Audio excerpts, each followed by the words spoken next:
We are going to bring in Joey Spano now. She is the Director of Community Education for the West Bloomfield School District.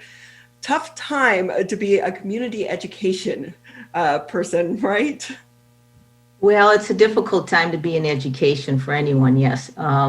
Everybody's stressed out. Our teachers are working as hard as they can, but so many challenges, obviously, technology. If anybody's watching the news, it's nationwide and teachers are under so much stress. They feel they're working so hard, which they are, but they still feel they're not reaching their students completely. And there's no substitute for being face-to-face in the classroom, really. But this is what the world is right now. So with that, talk a little bit about the programs that you used to help shape prior to COVID and how they've changed in the middle of the pandemic. Well, Ronnie, community education in particular had basically 5 components. Our early childhood program, all of our preschool, 3 and 4-year-olds, full day, half day. That was obviously all face-to-face. We had programs in 4 of our buildings. We had what's called the Great Start Readiness Program, which is a state-funded program for 4-year-olds, full day, 4 days a week. We also provided before and after school childcare. It's a program we called Kids Club. And those are for, parents who needed childcare, extended day. We had, I think, over 500 children enrolled in that program, K through 8. And then we also have had after school programs, which is a variety of things, robotics. We had a very, we're still trying to do robotics, a little bit. We have a robotics club. And then, of course, all of our summer programs, all of our camps, our summer day camps, our sports camps, our academic support camps, academic summer school for high school students. We couldn't run any of that in the summer. Now, with our academic high school program, we did run everything virtually, and that worked pretty well. But there's still some kids that just do so much better face-to-face and in person. In that 5-week program that we used to run, but we couldn't run any of that. So, and also our adult ed, our ESL program, we have a pretty significant immigrant population in West Bloomfield. And of course, we go beyond the boundaries of West Bloomfield. Farmington Hills, bring people in from Southfield. People come in 3 different levels for English, learning English, and also trying to simulate them into our culture, helping them just be able to go to, not now, but be able to go to a restaurant, read a menu, be able to communicate with their child's teacher. So those programs pretty much have been curtailed. We're trying to do what we can virtually, but again, it's a huge challenge. Well, I'm thinking if I'm trying to learn English as a second language, and now I'm walking you through the steps of trying to do virtual, give it up. It's Difficult. hard enough for us that just in the regular world, right? Well, and it's anything. Education is so much about relationships, developing relationships with kids, developing relationships in our ESL population, with our immigrant population, ESL program. We're human beings. We like that interaction. We like that interpersonal face-to-face communication. And I think it's going to be a long time for our society that we're going to recover from this, but it's going to take a while. It's going to take a while for our kids to get back to face-to-face with their teachers. And hopefully we'll get to that point, because I think we're really losing something socially if we're going to be doing Zoom the rest of our lives. So let's hope not. So with that, Joey, what new programs have you had to try to come up with during this time? Well, again, just whatever we can do virtually. We offered some programs this fall. We are some adult enrichment programs, some kids programs. But truthfully, it just, I don't know, Ronnie, if the kids are maybe zoomed out, or they're on most of the school day on their computers, and they need to get out. They need to get out in the fresh air and have activities, and we haven't been able to do any of that. We haven't had our preschool. We were running our preschool face-to-face for a while until we had to shut down. So we're running a preschool program virtually. Parents can we have these packets of materials that they pick up every week at the buildings, and we do what we can with them 2-3 hours a day, and our teachers are really working hard. But again, preschoolers on Zoom for a couple hours, it's pretty tough with their attention span. So, what has it been like for you with the restrictions and that they were allowed to open up, but then they had to close down? And some of that happened in like a day or two's notice. Yes, exactly. Now, we worked all summer. Actually, we were one of the first districts to, I think, prepare right in March when we shut down. I mean, literally, I think we shut down on maybe it was a Wednesday. And that Friday, we already had set up a in-service for our teachers, staff development. And we tried to launch our whole program for the rest of that school year. And then this summer, we just have some brilliant people, our administrators and some of our coordinators. And we launched a whole new program thinking, hey, we might have this right through the fall. And I know we were in the lead. West Bloomfield School District was really in the lead. I think a lot of people were following our lead. But it has been difficult because I know that one word is overused, pivot. But that's exactly what you had to do. You know, we were going in one direction and all of a sudden, as you say, you had to pivot in a different direction. So we really had to remain very, very flexible. My staff in particular, had to set up what we call cloud care because some of the kids were coming in half days. You know, some people were all virtual, and then some children were coming in half days, and then we were providing child care for the other half day that they had to stay in school. So the kids that were coming in the morning stayed in the afternoon. The kids who had afternoon classes were coming in the morning.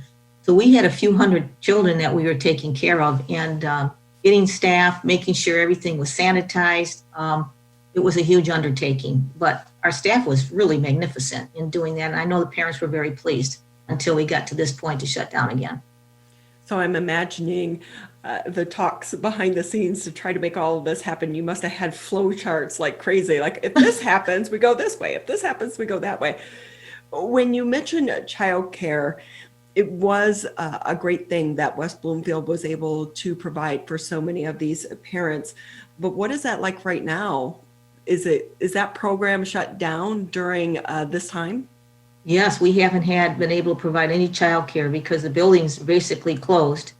What is it going on? I don't know how long it is now. Is it going on a month? I think I've lost track. Mm-hmm.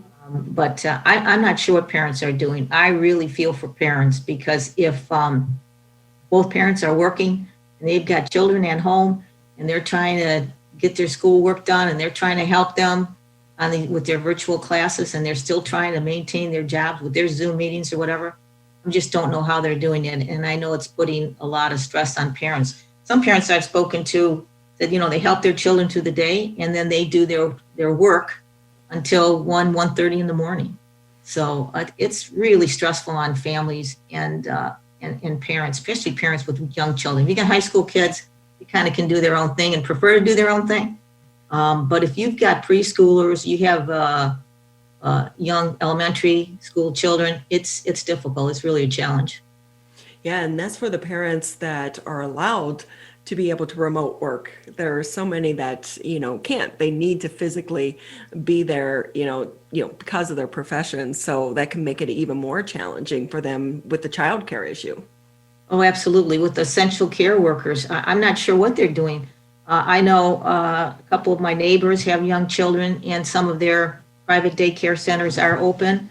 But it's pretty difficult. And I know I think we have such a good reputation in the school district and for the child care services and the before and after school child care services that we provided, that parents certainly would prefer to be in the school, have their children in the school buildings because we're tried and true program. But I'm not sure what they're doing now. And I just think they have to scramble. Maybe grandma and grandpa, I don't know. But then again, you're restricted. You're supposed to stay home. You're not supposed to intermingle. So this is really a challenging time for everyone. Joy Spano with us here on the Oakland County MegaCast. She's the Director of Community Education for the West Bloomfield School District. Looking forward to 2021. A vaccine is on the horizon. It's still going to be a long time before we get back to life as we used to know it. How are you trying to prepare for the next 6 months and even the next year? Ronnie, I don't even know how we're going to how to answer that question. I don't know if we're ever going to really get back to normal. I don't know what a normal will be. Certainly, the vaccine, will help us. Hopefully, we can start interacting again, and our schools will be open, our restaurants will be open. We are trying to plan accordingly for sort of the normal or in a new normal. We're looking forward to spring programs, and we're really planning for summer programs right now too. We're hoping that we can run our camps, which I think are going to be very popular because kids were in camps last year, and parents probably want to say, hey, you're going to camp this year. We want you out of the house for a while. We want you doing some physical activity as well as some, academic support stuff. So yes, I told my staff to let's really go ahead and plan for the summer and look at running a full contingent of programs. Our academic summer school that I mentioned that we ran virtually last year, we probably will continue with that virtually. But I'm hoping we can still do some face-to-face classes because that program was very popular. We had about 200 kids every year in there. And these are the students, high school students, that really needed that support and that really benefited from developing those relationships, those strong relationships with teachers. It was an excellent program, and I know the Board of Education was very happy with that.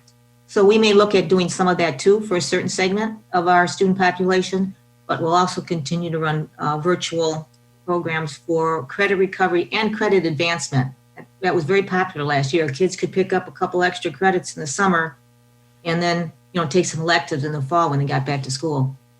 Yeah, but when you talk about camps, they typically are very popular and hard to get into.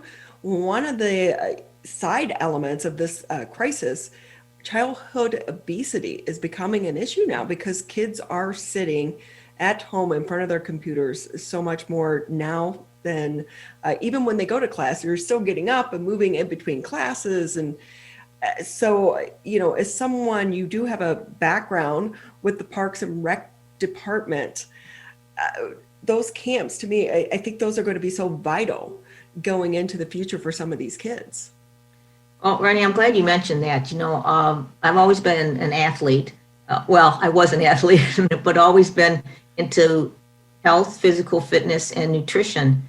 And it was one of the things, one of our main focuses in community education in the 25 years I've been with the school district is child obesity and getting kids to understand fitness, to embrace fitness, to understand health and nutrition and how important that was. And we have tried to implement that in everything that we do in every one of our programs. And as you say, it's even, I was concerned about child obesity before. I mean, all of us were in education, but now even more so, as you say, with computers and everybody almost being on Zoom or online. I was concerned before because I thought our kids were spending too much screen time, but now even more so. So I'm anxious to get our programs going next summer where there are going to be more of our sports camps, our physical fitness camps. We've had a couple camps where they do different weekly camps. They do a different sport every day, whether it's tennis, track and field, soccer. And I think parents just need to really be focused on making sure their kids are physically fit. There's just so many ills that can be developed at a young age where you're going to have problems as an adult. Obesity, heart disease, diabetes. I mean, it's just, it's critical that we get our children in shape. And that means you got to get out and you got to be active. Now, one thing I think that has been a sort of a silver lining of this COVID thing, particularly in the spring and the summer, there were so many people out walking with the families and the dogs. And, I think you probably heard the dogs benefited. They thought, oh, I was reborn. My family's walking me 2 times a day. And I saw a lot of that. And I was happy to see that. I was hoping to think that, maybe this will be a trend that people have adopted that now as part of their daily routine with their family. And let's go out for a walk. Walking is so good for so many ways, mentally, physically, emotionally. So I'm hoping that, there will be some silver linings here in this whole COVID thing. And I'm hoping that maybe physical fitness, getting outside a little bit more, will be one of those silver linings. Yeah, so maybe the kids are so tired of their computers from all their Zoom classes, they're putting down the video games and they're going outside and getting some exercise. I do hope so. Those video games, I've never been a big proponent of those video games. I guess I'm old school where I like to get out and throw a ball around or something, or shoot some hoops on the playground or in your backyard.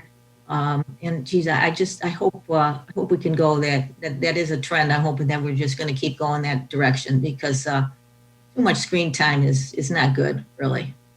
Yep, that is so true. Well, it's been great having you with us here on the Oakland County MegaCast. You and your team members have a big job ahead as we continue to navigate this crisis, because it's not over just yet. Thank you, Ronnie. Thanks for interviewing me. It was nice to be with you, and best to all of you. Stay healthy, be well, and have a good holiday season.